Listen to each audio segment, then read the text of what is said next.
Hey, welcome to the Glowing Through It podcast. With me, Sophie. And me, Lotta. Where we're going to talk about motherhood, uni life, raising a baby, working in the performing arts industry, everything in between. So, if you're looking for a sisterly chat, you found it. Enjoy the episode! Hello everyone. Hi. Welcome to our second episode. So as we mentioned in our introduction episode, this is our podcast called Glowing Through It. Yes. Where we're just going to be talking about some experiences, things that we're going through in our lives, and how we're glowing through it rather than going through. Yeah. Just romanticising everything a little bit, make ourselves feel better. So in this episode we are going to be talking about body image. Hooray! Very heavy topic, I feel like, or it can be. Scary. But it's important in both of our lives at the moment, isn't it? So there needs to be open conversations about it definitely. for you and for me. Yeah. I think more open than there has been. Yeah, I think so. And I think there's a lot of people who are trying to make it more open. 100%. And now we are one of those people. Yeah. Two of those. I think as many people as possible are needed to make this more spoken about and more easy to talk about for a lot of people who find it hard or who are going through different things to do with body image, and they don't feel seen or heard or able to talk about it with anyone. So should we get straight into it then? Yeah, we've got another list again, guys. We have like got we did in our another intro list. because it worked so well. So I think my experience with body image obviously is very, very different to yours. Because I'm not in the performing arts industry. A lot of, from my perspective, when I think about dancers and stuff, you're being judged on how you look all the time. Yeah, we had this conversation just before this episode that it's so hard to make the distinction between analysing how you look, how your body looks, and analysing how something you're doing looks. So rather than watching myself in the mirror and thinking, oh, why have I got rolls when I do that, or why does my bum not look big enough, or well, I don't look muscly, I don't look strong, or anything like that, trying to analyse oh, my leg could be higher there, or I need to point my foot more, or that's very basic. Does examples. my body look elongated? But it's more about analysing the shapes you make than what your body looks like. But it's so hard not to look at what your body looks like and compare it to all those around you. It's just a very exposing industry to train in, I think. Yeah, definitely. And I think it's quite obvious for people not in the industry as well how difficult that can be. Yeah, and there's also not really you can't just decide to cover up because you don't feel like it in a way. Obviously, at uni and in colleges and stuff, they are very it depends on which one you go to, but they are often more lenient when it comes to if you're on your period, you don't really want to be in really pale ballet tights and a leotard. You're please, can I just wear joggers for this class? I'll wear the leotard underneath, but I just don't really want to be that exposed. In the actual industry, no one cares. No one's going to make those allowances for you. You're expected to turn up 100%, no matter what stage you're at in life, what you're going through, whatever. I think I've found that hard sometimes, having to, especially about periods, having to put on tight clothes and look at yourself and exercise. Oh, it's just... It's quite a strict environment as well, isn't it? Yeah. It is tricky because you're being watched, teachers or whoever is watching you to give you feedback, but it just makes you feel watched in that Judged, sense anyway, a bit judged. Yeah. Obviously, not in an unhealthy way. I'm lucky the uni I go to is very healthy. We get, it's it's said in a kind way, but I know there are experiences at certain schools and certain places, certain environments where it's not as friendly, and it's not said to build you up, it's said to tear you down, essentially. Yeah. So yet to have those experiences, yay. And I think in the dance industry especially, there's quite a big stigma around, like, oh, you have to have a certain body type. Oh my god, yes. To be able to be a dancer, even. Especially when it comes to, like, partnering, Yeah. being lifted, like... And I don't think that's necessarily relevant. true at all, but 100%. it definitely, especially from an outside perspective, it's perceived as, like, if you don't look a certain way, if you're not a certain weight, then you can't be a dancer. Yeah, 100%. Yeah, and Yeah. it needs to be normalised, definitely, that it's not about the weight that you are, or how your body looks. Yeah. It's about, like, your ability and the strength. You can't look at someone and be like, they're strong, they're not strong. Like, you never know, especially in the age of the Pilates body. Some of these ladies, like, you think, like, oh, like, she doesn't look that muscly or whatever, like, she can't pick up something heavy. The strength of people, like, you physically cannot predict how strong someone can be, what they're able to do with their body, just by looking at it. Like, it's not something you can see. Like, yeah, I think that's a... But then, as someone who likes to do strength training, I completely contradict that and go, my biceps are looking bigger today, my muscles are looking more toned today, do you know what I mean? And even though that's not really that relevant at all. Yeah. But, yeah, I don't know. I think, well, it's different, isn't it? Because you don't equate how you look to how strong you are. You don't say, oh, my biceps are looking bigger today, therefore I'm stronger than you. I'm just massive. I'm very aware, I say this to everyone, my muscles are literally just for show. Yeah. Like, not that I'm, like, massively muscly, by the way, but like they're all talk. Like, they literally are. Like, I have, like, visible biceps, like, and, like, I look pretty hench when I do this. I can't do a handstand, though, can I? I can do about, like, two press-ups. Like, they're really not functional at all. I think that was just a bit of a win from the genes from our mum. Yeah. So, yeah, it means nothing. Yeah, and then on the flip side, my experience with body image is obviously going through pregnancy and postpartum, and your body just changes in ways that you don't even expect it to.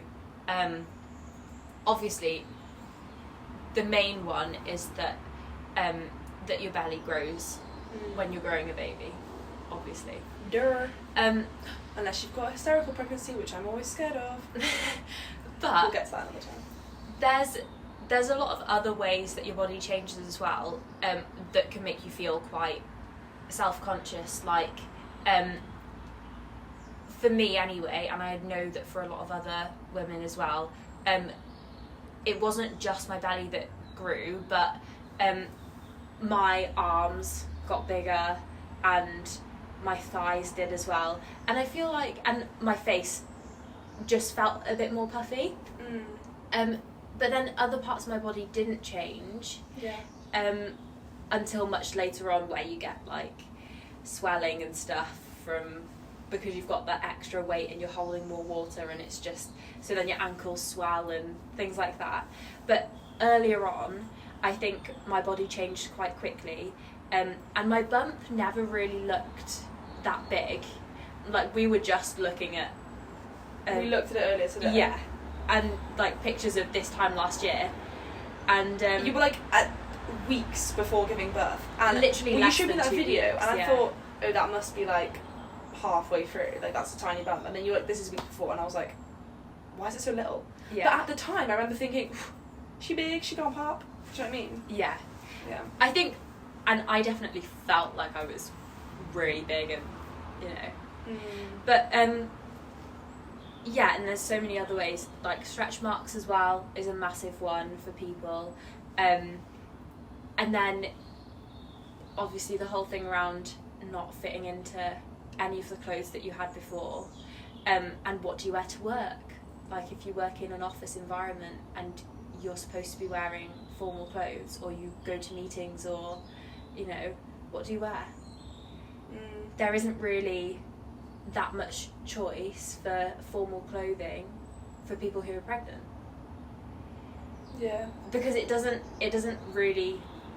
So I thought, okay, I'll just buy the same clothes that I already had, but in a bigger size. It doesn't work like that, because not every part of your body gets bigger, and obviously your belly grows so much more in perspective to how much your thighs grow, or your arms, or whatever.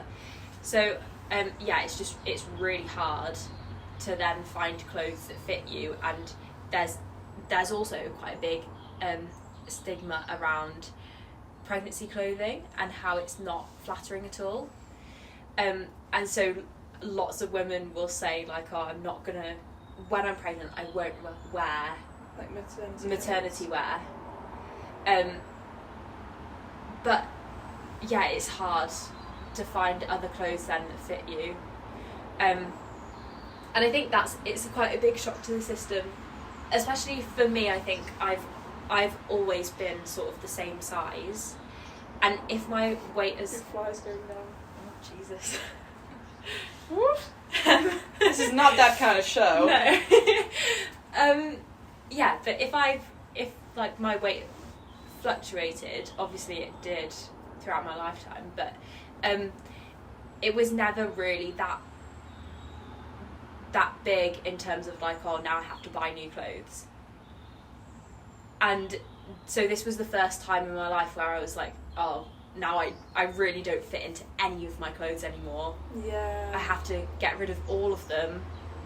Not get rid, but, you know, put them away and get a whole new wardrobe, and then you don't know what your style is, and it's just, yeah, it's quite hard to go through all of that. Yeah. That does sound rough. Yeah. And you're constantly thinking about what other people think of you.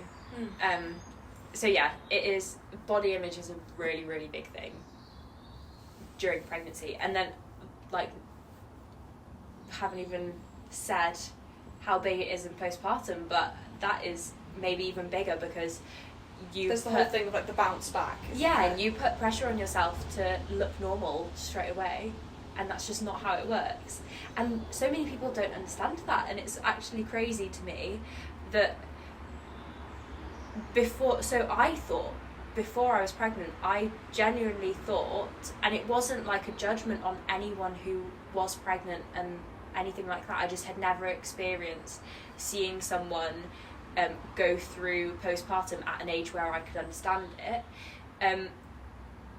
where their body didn't just look completely normal again straight afterwards. In my head, I thought, you have your baby, and then, like, your baby's gone, so your body just goes back to normal. 100%. I thought the exact same thing. I just thought it was like that not shape to be is TMI, your baby, but like when you're bloated and you just need a poo, like, you go for it, and then you're like, ooh, that's what Skinny morning again. skinny is. Do you know what I mean? Like, that's what I thought it would be like, because she's stretching you out. Well, or he in this case. Yeah. I don't know why you said that. Like, the baby is like stretching you out, but I just thought once the baby goes, like, it would just go. But that's just in what world is that? What happens? Do you know what I mean? Yeah. Just never had to deep it before, I suppose. No. Yeah, I never really thought about it that much, and then, when I first found out I was pregnant, I started watching like lots of TikToks made by pregnant women, and the journey throughout, like, the pregnancy and how their belly grows, and then afterwards, and they don't look how they used to straight after they've given birth. And I think maybe like film culture as well and stuff, they don't really show that on TV ever. They just, I mean, there must be some TV shows and films that do show it, but from what I've seen, it's always shown as like, oh, the woman has the baby, and then that's like the end of the film. They have the baby, and then it cuts to you never see the grisly bit. No, you don't. And even when they're lying in the bed after they've given birth, the belly looks completely flat. Or from my perspective, anyway, that's how it looks. I don't remember it ever being emphasised. The belly stays like that. Never. Yeah. So I think that definitely adds to the pressure of like, okay, well, from my point of view, in society, like, it's portrayed as that your body should just go back to normal. But that's not what your body should do at all. No. Because it should have time to recover afterwards. Period. Yeah. So, in terms of comparing our experiences, though, I guess they're not really comparable at all, are they? Well, but there's the link we mentioned, like, the concept of, like, looking at what your body's able to do over what it... Yeah, definitely. Trying to focus on what your body is doing rather than how it's presenting. That is something that applies to both of us very strongly, specifically. Yeah. Like, for me, or for the dance industry, whatever, that is just focusing on, like, I don't really need to explain it, really. It makes sense in both of our situations. Yeah, you focus on the strength of your body and the function of your body rather than how it looks. And celebrate those successes instead of, like, physical appearance ones. Yeah. Not to say that there is anything wrong with wanting to develop your physical appearance or working on it in the gym. It's just so hard to find a healthy way to do that, I think, as well. Because, I mean, me personally, I used to be a massive gym girl when I was in sixth form back in the day. And like, I say massive as much as you can be when you're like 17 years old. Like, it wasn't that deep, but like, you know what I mean? Like, I was really into the gym and like, tracking my progress and all this stuff. And like, I think everybody has like an ideal body type that they work towards or would like or whatever. But you've got to have a healthy relationship with the body that you've got, and especially as like women, they fluctuate so massively because of our hormones that like, yeah, it's important to celebrate what your body is achieving rather than what it looks like. Yeah, I think on that as well, something that I noticed whilst I was pregnant and going through pregnancy was that I didn't really know what to expect from my body. And obviously everyone is different, so you can't even look at somebody else's experience and think, okay, that's what's going to happen to me, because it's not at all. And I remember I must have been maybe 34 weeks pregnant or something, like quite near to the end. Yeah. And I went to see my midwife, and she weighed me and, you know, did all of the normal checks, like the regular checks that they do. And I noticed that my weight was very, very much higher than what it was when I first got pregnant. Bearing in mind, when I first got pregnant, I was probably at my lightest ever in my adult life. So it wasn't really like the best starting point to go off, because obviously,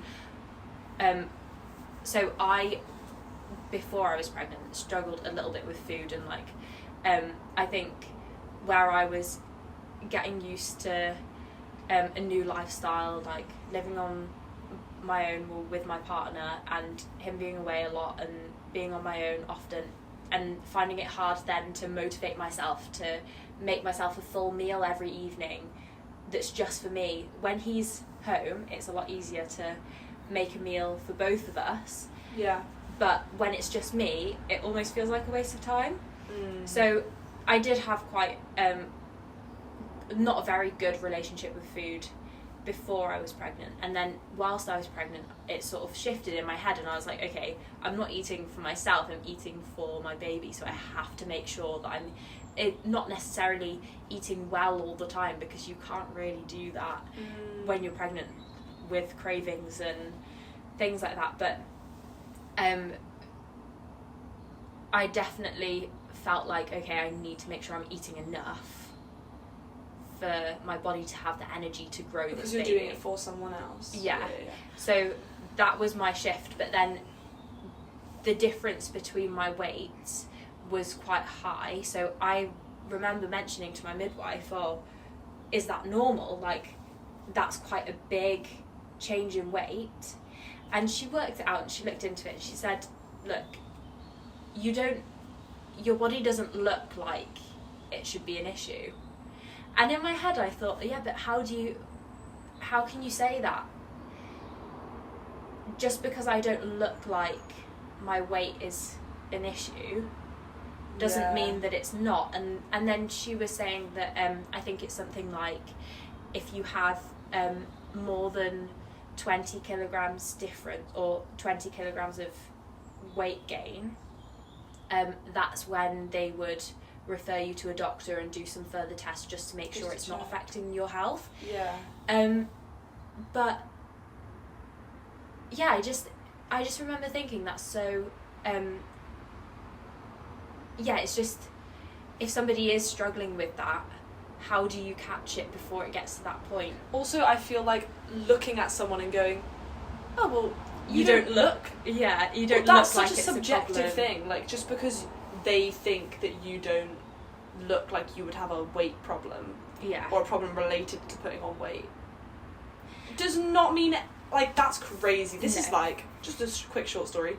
When I had an online appointment with someone, I've struggled with my skin, still am, lol. My skin, and maybe I'll talk about that at some point. For a while now, not ages and ages, but like probably about, well, to be fair, it got particularly bad like this time last year, really. But I've always really kind of struggled with it a little bit, but it got really, really bad. And I was trying to get like dermatology appointments and doctor appointments, and it was just so hard. And I ended up having this like online consultation with this doctor, and he looked at me on this video call, which was like I think it was on like my laptop or something. It was horrendous quality. He looks at me and goes, because there was a lot of umming and ahhing about whether it might be like because I was like, I feel in my bones that it's hormone related. Like, I feel like it's, my hormones are just all over the place, whatever, for various other reasons which we won't go into now. But so obviously the main thing when it comes to women and having hormone issues is PCOS. That's a big, buzzword that always comes up a lot, obviously because it's quite common to have. But he looks at me within 5 minutes of this video call and goes, you don't look like you've got PCOS. I thought, sorry sir, but you can see me from the shoulders up on a random camera. You don't know if I'm wearing makeup, you don't know if I've put a filter on because I'm self-conscious about my skin. Like, oh, I'm gonna have to bleep that out. What a weird thing to say. What a strange thing to say. Do you know what I mean? Like, you can't look at my skin on a video call, which, by the way, it was pretty bad as well. Like, I'm not, like, one of those people who goes online and has one spot and goes, my acne's breaking out today. Like, it was really, like, it was all over my face, really painful, really red. It looked really painful. It was really bad. And he just looks at me and goes, you don't look like you've got PCOS. I thought, sorry, can you see inside my uterus? Like, that... I thought that was crazy. So yeah, I think I just had to pop that little story in there. That does not help female body image, and just being told like, oh, you don't look like this is what you're struggling with. Yeah. And like, granted, he was right. Like, I don't have PCOS, but found that out from like an actual ultrasound, proper further test. But yeah, I just think people judging you from the outside in that way is so hard. And I think, so from our personal experience, obviously, like the stories that we've told, people are saying to us, well, you don't look like you struggle with this, or you don't look like you struggle with that. So then it becomes really, really hard to talk about it, because you think, well, I don't have the right to talk about this, because people will think, well, you don't struggle with it. You don't look like you struggle with something, so why are you talking about it? That's a massive thing I like felt with my skin as well, because actually struggling with your skin is relatively common in like the dance industry, especially in training. Like, you're stuck in a sweaty room all day long. Like, it's not that it's not hygienic, but it's not the most hygienic thing to sweat on and off doing intense exercise all day and not shower till the evening. Like, if you went to the gym, you wouldn't just come home and sit and have the rest of your day and then shower in the evening. You'd shower straight away and then be clean, and do you know what I mean? Yeah. But I feel the sweat just sitting on me anyway. And you're touching the floor and you're touching stuff, and so it's not uncommon to have skin problems, but like, they can vary a lot. And I know especially when I was younger, when I just got like little breakouts just from puberty, but I've got quite like acne prone skin. It's just only recently gotten really bad since I started like full on training.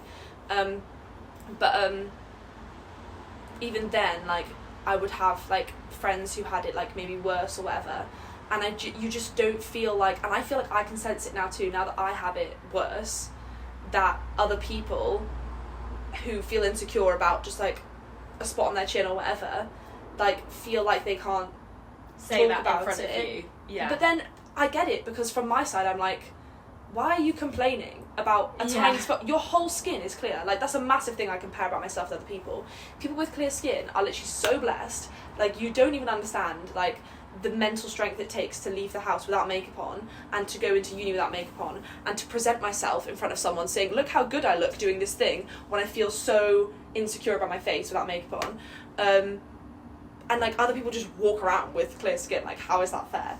So I do get it, because from my point of view, if someone's like, oh, I've got this like one spot on my chin, like, it feels so ugly, it's so horrible, and I'm like in the mirror next to them like, babes, I've got acne like all over my chin. I had it all over my cheeks this time last year. Like, I get it on my forehead a lot when I'm exercising. Like, what do you mean? Like, you can count the number of spots on your face. I can't. Like, it's tricky sometimes from both sides. It's hard to have that conversation, but like, you're valid in feeling the way you feel about your own body. You notice the changes in your body more than anyone else.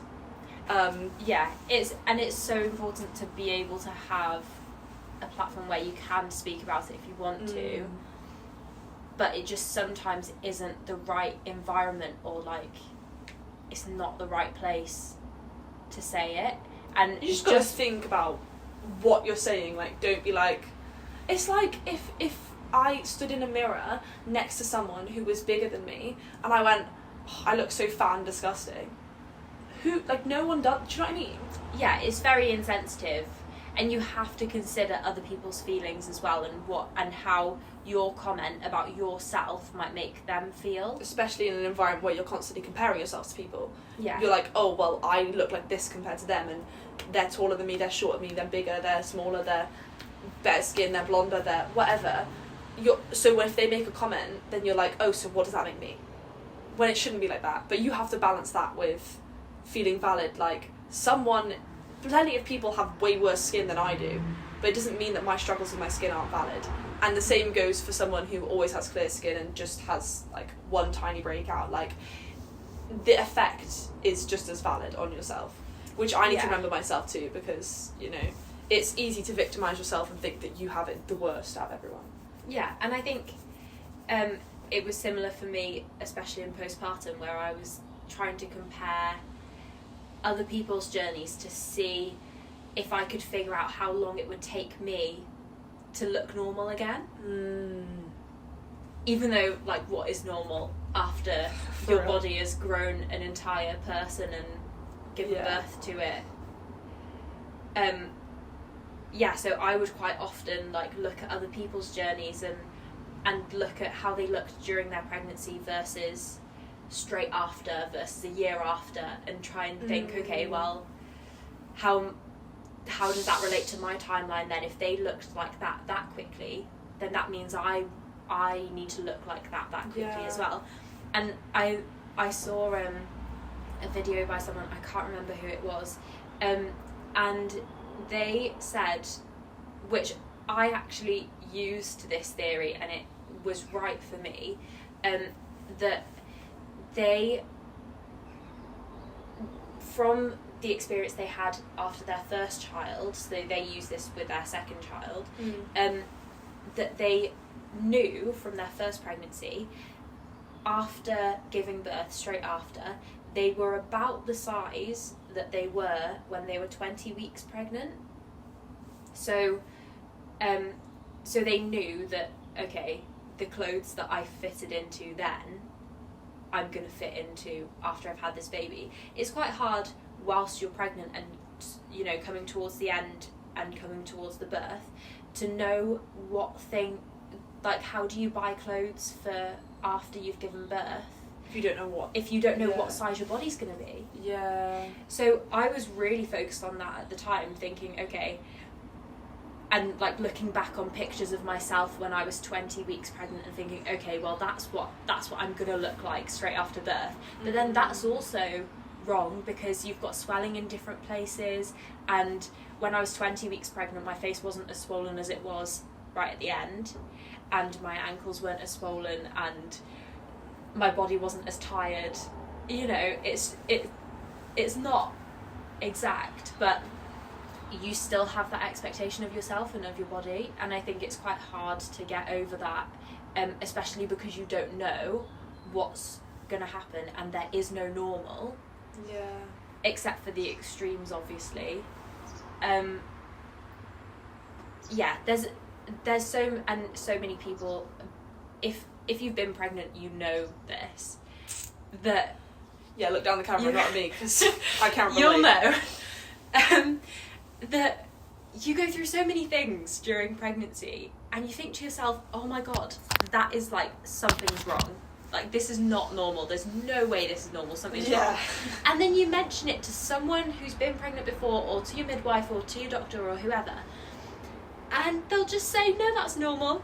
And I just think, no, it's not. You're wrong. And now I'm gonna like have this really negative effect from this symptom that I'm experiencing. And you're saying it's normal, but I know for a fact there's no way this is normal. But in reality, like, nothing about, obviously it's a very, very natural process, and it's a very empowering process as well, but it doesn't feel, or to me didn't feel normal to go through all of that. Yeah, fair. Well, it's just to point out, like, we started this episode and you said that, like, there's not really much to compare between our experiences, but I feel like the comparison element, where within ourselves we compare ourselves to other people in our in that situation. Also, I wanted to come back. I've been meaning to talk about this, but like we deviated onto a different thing. Mm-hmm. You mentioned, like towards the start of the episode, about your eating habits whilst you're pregnant, and like how your mindset changed to like feeding another human and whatever.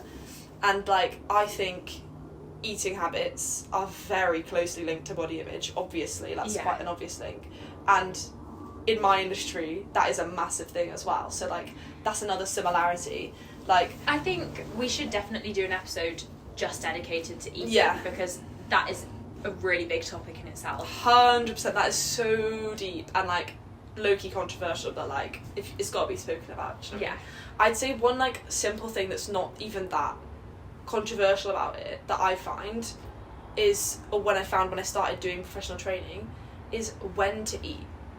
And in terms of body image, you know, when you eat, like, often you feel a little bit bloated or whatever, but like during the day, like at uni, it's basically a 6-hour gym sesh. Like, almost every class is intense working out, and there's between 5 and 15 minutes between each class, and then you get like from a half an hour lunch. So like sometimes it's half an hour, sometimes it's an hour, maybe it's more, but like, when do I eat properly? Because fueling your body is so important when you're exercising.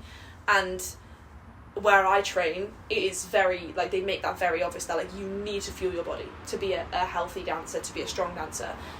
So that's good. But when? Because if I eat, if I do 2 hours in the morning and then I have a 20-minute, half an hour break, I'm not eating a massive pasta salad and then going into more hours, because then I'm like, I've not even digested it and I'm exercising. It's not even about like I guess it's not really about the body image. It is a little bit, because when you feel bloated, you feel heavy and weighed down. So I can't be doing leaps across the room. But even that element of it, without going too far down the eating disorder road, which I'm sure we'll get to at some point, that is hard.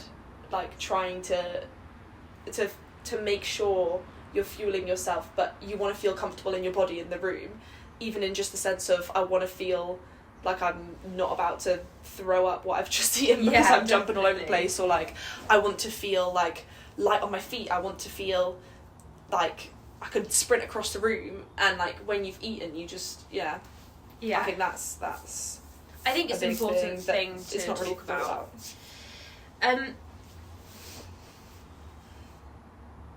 I think, you're saying, confidence is a big part of it as well.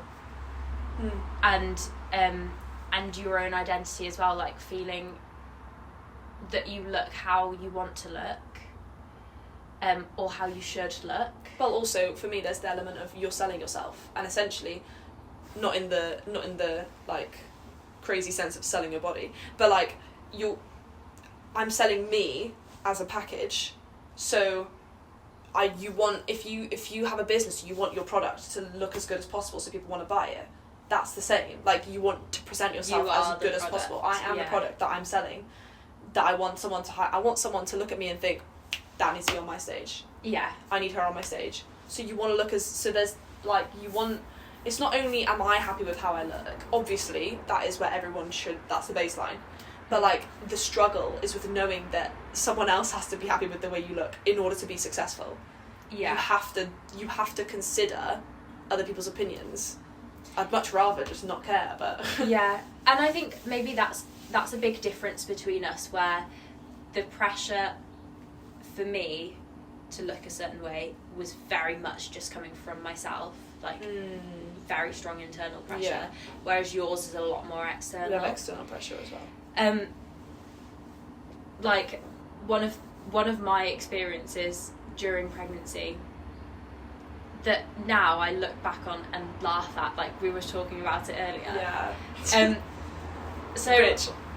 I didn't have that many breakdown moments, super hormonal, getting really upset about something that is really minuscule. Whilst I was pregnant, I thought I'd have a lot more. Maybe if you talk to my partner, he would say something different. Well. But so there was one instance where basically I'd woken up in the morning. I had woken up in the morning, and I was just getting changed, and I looked at my bump in the mirror, as you do when you're pregnant. You're constantly looking at your bump and don't I know it. see, and just seeing, what does it look like today? Is it bigger today? And whatever. And I noticed these red lines on the side of my belly, and I just immediately broke down crying, and I thought, oh my god, I've got stretch marks on my belly that, and those would have been the first ones that I had there. Obviously I had stretch marks on my legs already, but I already had those through going through puberty, so that wasn't a new thing for me whilst I was pregnant. I expected those to get worse, but I didn't have any on my belly. So I was sort of thinking oh my god, I've got stretch marks now on my belly, and I wasn't that far along in my pregnancy, so in my head I was they're just going to get worse and worse and worse, and to me that was at the time the absolute worst thing that could happen to me. Obviously that's a massive exaggeration, and my partner walked in and he saw me crying, and he just said to me, what's wrong, are you okay, is something wrong? And he must have thought there was something really serious going on, and I was really embarrassed to tell him, obviously. He's quite a to the point, these are the facts person, and if it seems like an exaggeration, then just shut up, the kind of thing. Yeah. He's not a very empathetic person, to say the least. Bless him.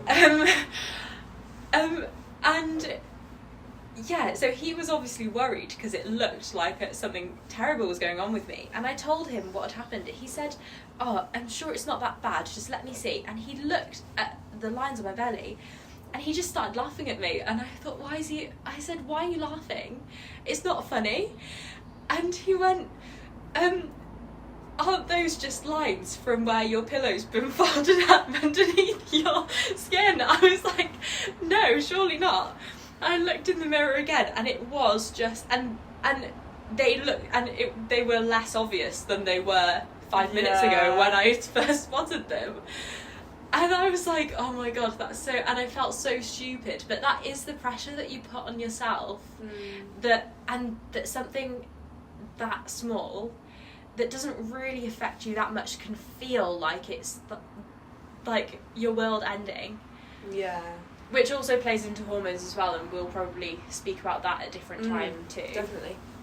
But yeah, that, like, the internal pressure was absolutely crazy whilst I was pregnant. Yeah. To have to look a certain way, don't get stretch marks, and, you know, your bump still looks tiny at the end. Which stretch marks are beautiful, guys. Yeah. And I think I was also looking at other people's experiences then and seeing other people who never got a single stretch mark. There was somebody that I worked with who her pregnancy journey was very different to mine, and I was comparing mine to hers a lot, like I was to a lot of other people.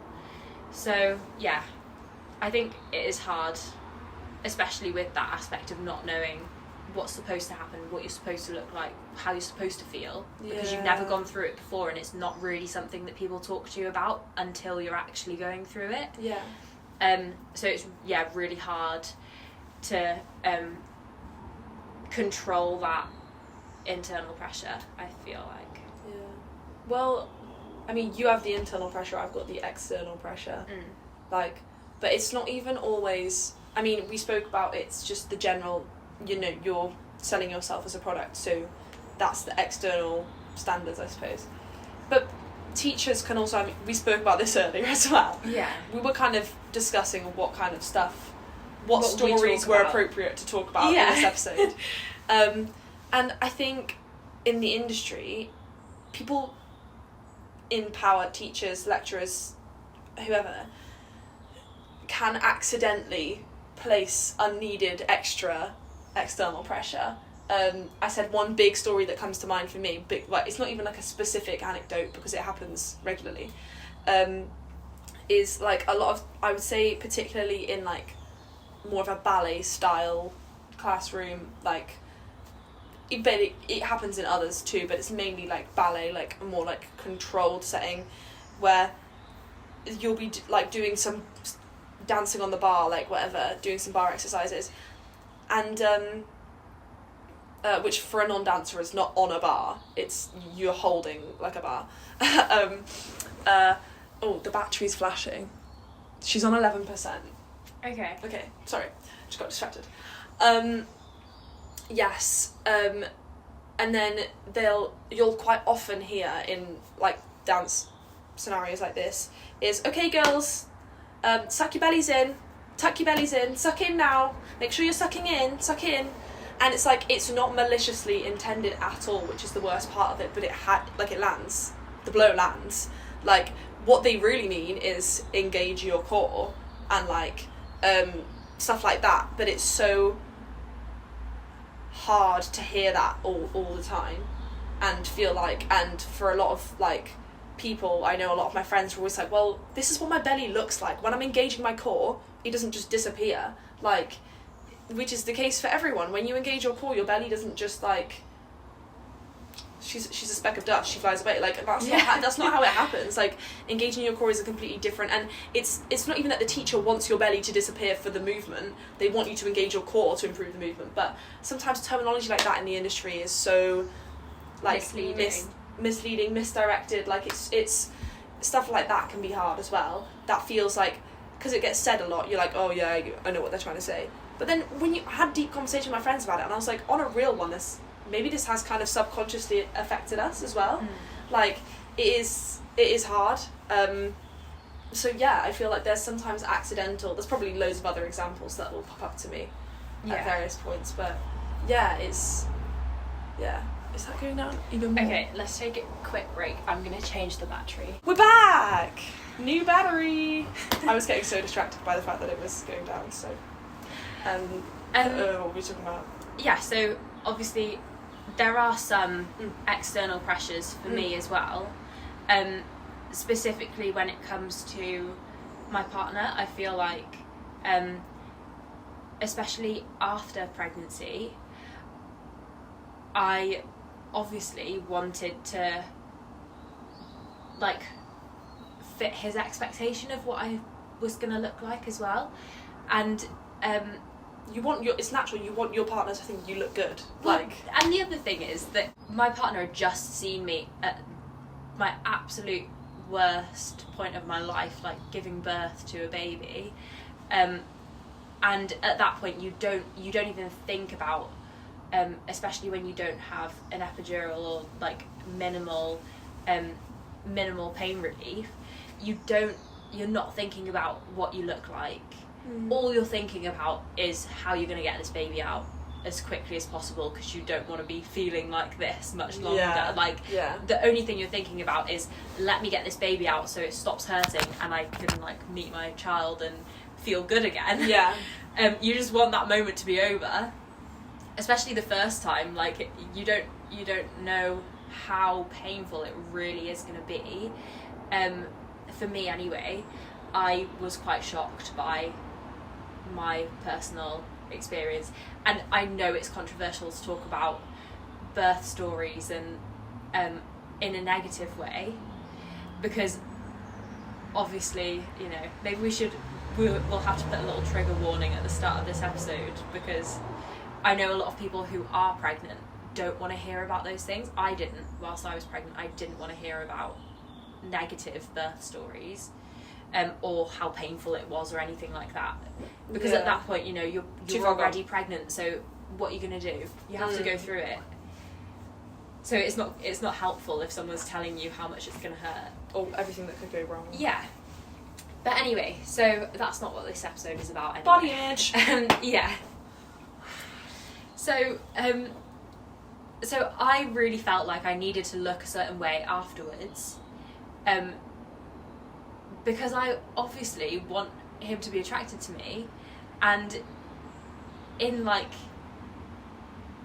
the days or weeks or however long it is before that, when I actually gave birth, I obviously knew I was not an attractive version of myself in terms of like how my body looked. He sometimes uses the analogy that he was told by one of his friends of that for a man or for a birth partner, it's like watching your favourite pub burn down, which I think is a horrible thing to say to a woman who's pregnant and who's giving birth. It's like giving the impression that you're ruined now. Yeah, exactly. So yeah, I would say back, it's like if you watched your favourite pub burn down after you lit the match and poured the gasoline, babe. Yeah, saying.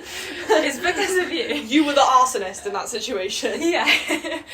But yeah, and I think a lot of men anyway, some obviously do really do a lot of research into it and try to fully understand what their partner is going through, and what happens to their body and stuff, and to manage their expectations as well of what they're going to be able to do and what they're going to look like and things like that. But yeah, I don't think my partner really did that, and maybe his expectation was slightly different to what the reality was, which I think happens a lot, and it's not a bad thing at all, but I think it should be spoken about more, especially with men, so that they do have more of an understanding of okay, not just what their body has gone through, but the recovery period is really important for them to be aware of. So yeah, he made a comment about 5 days after I'd given birth. 5 days is not, you can expect your body to still look very different to your normal self at that point. And I was feeling quite vulnerable anyway, and obviously had wild hormones, and he looked at me and said, "Oh, when are you due?" And I just thought, oh my god, you can't say that to me. In that moment, that is the worst time to say that to me. Yeah. And I knew that he was joking, and I knew that he understood that my body wasn't going to go back to how it was He's before. a very jokey boy. He's like, He it's such is. a... Oh, I'm going to sound like a man hater if I say this, but it is such a man, like, it's just a man joke. He was getting those dad jokes in early. Like, He was. Well, not early, I suppose, because he was a dad at that point. But, like, it's like I feel like, I wasn't there, lol, obviously, but it's knowing him, knowing you, knowing, like, the situation, I feel like the intention wasn't bad. A bit like my situation. The intention to hurt you isn't there, but the wording and, like, you know what I mean? Like, The timing for you. Yeah. The timing that he chose to say that, like, it's just not, you don't want to be told that, like, it's like if you accidentally get mistaken for a pregnant person out. Like, if you're Yeah. out and about and someone's like, "Oh, congratulations," and you were like, "Oh, I just had a big meal," like, or whatever, for whatever reason someone might think you're pregnant. He's like recreating that joke, but Yeah. like basically telling you that, like, you look big or, like, whatever. Do you know what I mean? And I just, yeah, I think it was a poor choice from him. It was, yeah. It wasn't malicious, and but he was obviously so just no trying, cancelling. he was trying to make light of the situation that I was in, where I was obviously in a lot of pain at that point still, and hormonally struggling, and physically struggling also because I was so tired, and he was tired too, but not to the extent that I was, where like you give birth, you're in labour for a very long time sometimes. Like, my labour was overnight, so I'd been awake all day, and we were actively doing things to induce my labour. So I had a sweep that day, and then we went on a really long walk, walked up and down this massive hill, and then it wasn't until quite late in the evening that I went into labour. So then I was in labour all night, so I was already drained just from giving birth, and then you straight away have this baby to look after, so you don't get that like recovery sleep that you need. So yeah, I wasn't really in the best mindset to receive that joke, I think. But yeah, it happens, doesn't it? And his intentions were obviously not bad, but some people genuinely don't understand and will say things like that seriously. Yeah. And there's always that fear when you're in that situation of like, oh, is someone going to think I'm still pregnant because I look it? Yeah, fair. And how am I going to explain to someone who doesn't understand the recovery process after giving birth that my body looks like this because I've just had a baby, rather than my body looks like this because I'm growing a baby? Yeah. That is so valid. Yeah.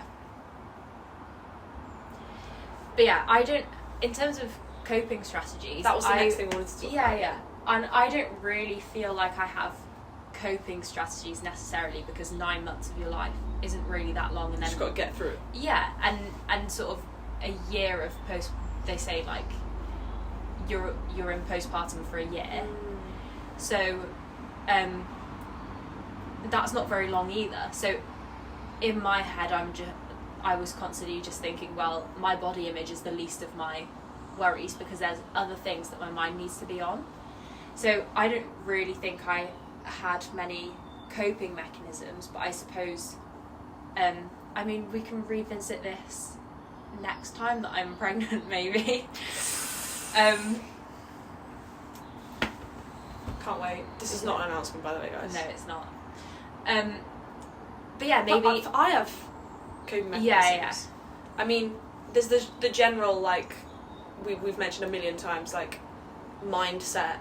Just trying to force your mindset to be about your strength and your, like, ability and what you can do, and not about what you look like. But I just have one experience that led to a sort of coping mechanism for me, which we have like bodycon classes like on some mornings at uni, and one of my it's so weird to call them teachers or lecturers, because I feel like in a dance studio it doesn't feel like a teacher, or do you know what I mean, but I guess a teacher. He was leading it, and I'd been to quite a few in previous places I've trained, done bodycons before. Like, I enjoyed that style of exercising, like doing like intense cardio ish HIIT training in a room full of people who were all struggling, and in a weird way, even though I slandered mirrors earlier, I love watching myself in the mirror doing it. That helps me because I feel like I'm watching someone else do it. If I'm at the back of the room and I can't see myself, I am dying. If I'm in the front row, A, you've got to be held accountable because you're in front of everyone, and B, like, I can see myself. Anyway, that's what this is about. So we do like half an hour to 45 minutes of non-stop like exercise, cardio, like we're training, getting stronger. And most of the time, sometimes a teacher will do like a cool down as well. Sometimes they'll be like, make sure you cool down before your next class, or if your next class is jazz or something you need to be warm for, stay warm, whatever. Or if you want to use the room to stretch now, go for it, but it's more self-led. But this teacher, he did a whole cool down, he did a stretch that he made us do, and then he would get everyone to lie down, eyes closed, and meditate. And now this, like, it sounds really like, why would you want to do that? But he would turn the lights off, everyone's lying down, eyes closed, in whatever comfortable position you want to lie in. And he said all this stuff about chakras and stuff, which I don't understand, and I'm not really sure if he was qualified to talk about that or whatever. I don't really understand those things. But he was like aligning our chakras or whatever. But he was just kind of said like, envision, I can't remember what colour did he say. Like, he like envisioned, like, think about all the things that have gone wrong this week. Think about when you've been self-critical about yourself. Think about things that have made you annoyed or frustrated or made you feel like you failed, and envision the colour red. And then you have to like envision it like leaving your body in whatever way, or like going into the earth or whatever. And then you envision good things you're proud of. You have to think of things you're proud of, and envision the colour green, and think of that green spreading throughout your whole body. And it's just basically like a gratitude meditation thing. And then he would always end it by like bringing us to sitting with our eyes still closed. Obviously not physically, he'd like, you know, verbally guide us to sit up and be facing towards the mirror. And then he would turn the lights on, and then he'd be like now open your eyes and see a miracle or something like that. He would say something like that, and obviously you open your eyes and see yourself in the mirror. And it was just the first time it happened, at the risk of sounding too dramatic, it was a very healing experience. Like, I did it and I was like, oh my god, I am a miracle, I'm incredible, I'm strong.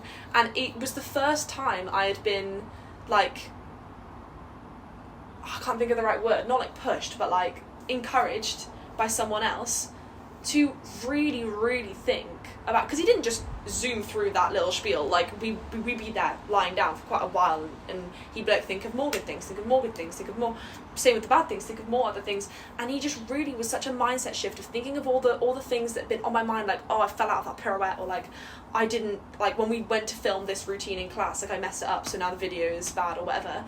All of those things just left my body. I was like, oh my god, the stress is gone.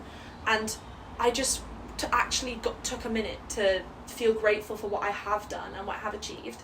And so, just to bring that short, long story to a close, sometimes when I feel overwhelmed, or like when I feel like I don't look good enough or anything like that, I use that technique, and I think all the bad things that are going around in my brain, and I visualise them leaving my body, whether that's like literally flying away, like with your eyes closed, obviously, like, is it leaving you like that, or are you like pressing into the ground and you can feel it seeping into the ground? Like, it sounds so dramatic, but it really works. And really focusing, like making yourself focus on all the good things, because there's so many, but we never stop and smell the roses. Do you know what I mean? Like, humans are so like, you've got this, then this, then this, and like just zooming through life. But like, if you actually take a minute to think about what you've achieved, it like stops me from like doom spiraling and like, do you know what I mean? So that was a bit of a long story, long-winded, but that is a technique I would 100% recommend. Yeah. Like, I've never been told to visualise. been told to like do my gratitude and be grateful, and I do that with my friends as well sometimes. Like when we're walking into uni, we'll be like, right, 5 gratitudes for the day, or when we're walking back or whatever, and it helps put the day on a good perspective. But I've never been told to visualize your negative thoughts leaving you and your positive thoughts lighting up your body, like illuminating you. Like, oh, so good. I can see Bit of a how ramble. that could be really empowering, especially in terms of body image. Oh yes, and especially because he did it at the end of a massive, like 45-minute cardio workout where he was already like, you guys are of course it's warriors. He was like, you guys are warriors. You should be so proud of yourselves. Like you're already coming like off that like exercise high, and then into such a positive mindset. It's like so nice. What a spiritual king. I really want to meet him. He sounds wonderful. Yeah. Love him. I would say his name. I'll tell you his name after. Yeah. I'll tell you what. Anybody from my uni who watches this will know who I'm on about, especially when I do this. It's something we do a lot in that class. Okay. But yeah, just to finish off, I think it's important to take away from this episode that obviously all bodies are beautiful, and to give yourself more credit for what your body is capable of doing rather than how it looks. I think that's the main message for both of us, isn't it? That we've had to focus on that more in our own experiences. Yeah, we should all focus on what we've achieved with our bodies, what we can do, what our body can do. Yeah. Sometimes, this is random again, sometimes when I think, like, I get it, like I mentioned earlier, with my skin a lot, or like when I just don't feel comfortable in myself, I'm like, I don't look good today, like I don't look good, and I'm going out with my friends or whatever. And then I think it was Gillian Anderson who said this, the mum from Sex Education, but I might be wrong. It might be a completely different like celebrity in an interview, but I'm pretty sure it's her. Said like, this is literally just the shell that like you're in. Like, this shell is given to you, but like at the end of your personality, your soul, your being is you from the start of your life till the end. Your shell changes throughout and like whatever, but it doesn't like impact who you are as a person. Like I can't remember what, I need to figure out what this quote is and actually like get it right. But the way she said it made me just feel like, oh my god, yeah. Like when you have like the deep question of like, what is the point in like being a human, like what is our purpose, like, do you know what I mean? Like I just think like it's so irrelevant to care about what you look like when like you can do things. What you do is so much more important. And it's easier said than done, I think, to not focus on that. So yeah, I guess what we're trying to say is that if you need to talk to someone, or you just need to like hear that it's okay to feel the way that you feel about your body, that's what we're telling you now. yeah, it's okay. It's okay to feel how you feel. Okay. Yeah. So yeah, that's the end of this episode, I think. Hooray! Exciting. Yeah, if you haven't seen our first episode, maybe go back and see that one. Yes. And follow us on Instagram, TikTok. Instagram, it is the glowing.through.it.podcast. On TikTok, we are the glowing.through.it. That's all. Okay. Yes. Please let us know what you think. If you have any thoughts, if you agree with us, if you disagree with us, if you have any stories you want to share. Yeah, and we will try and sort of set up a community online where we can talk about these things more outside of a podcast environment. So if you have anything that you want to talk about with us, obviously, if it's something medically related and anything like that, we should mention that please don't say it to us, but speak to a medical professional. Feel free if you need to get it off your chest, but we're not going to give you any sound advice. Like, you must speak to a medical professional. We take no liability in that. No. But yeah, thank you so much. Thanks for watching. And for being part of our journey on our second episode. Hooray! Bye guys.